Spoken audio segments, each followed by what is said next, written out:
Ikusten zelako, energia transizioa suportatzen den erronkaren konplejutasunak erantzun bateratuak bihazitzuela eta adostuak bihazitzuela.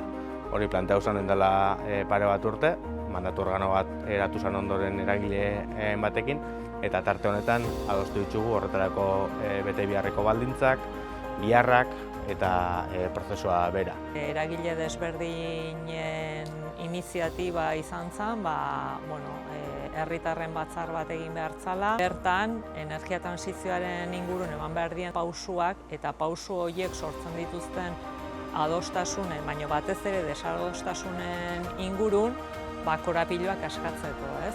Jaso nauen karta bat, gaia egiz esan da, eguneroko gauza bat da, eta, segatik ez, egiz esan da, igual beste sasoi baten ez nauen parte hartuko, baina momentu honetan, denpora daukat eta eskaini neike nire aletxua, ez? Desberdinen arteko adostasun bat espero dugu, bai?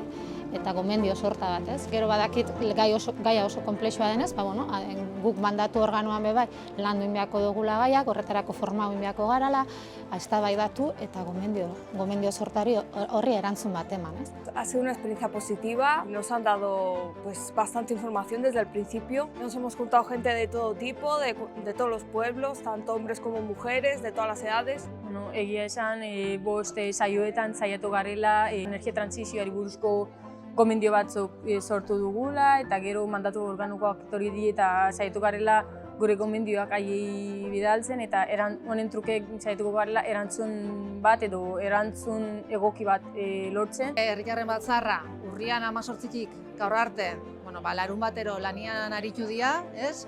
Gomendio sorta hori adosteko, eta gaur azkenean jaso dugu. Ikusten duguna da, danok elkarrekin erantzun beharreko gomendizua diala. Eta urtarriletik aurrera, gube prozesu bat abiatu beharko dugula, guzti hau aztertzeko, eta ekainera bitartean erantzun batzuk prestatzeko. Eta hortik aurrera, hasi beharko gara ikusten horraik nola gauzatuko ditugun, zeinek gauzatuko dauen zer, eta guzti hori dana azalduko diogu ekainean.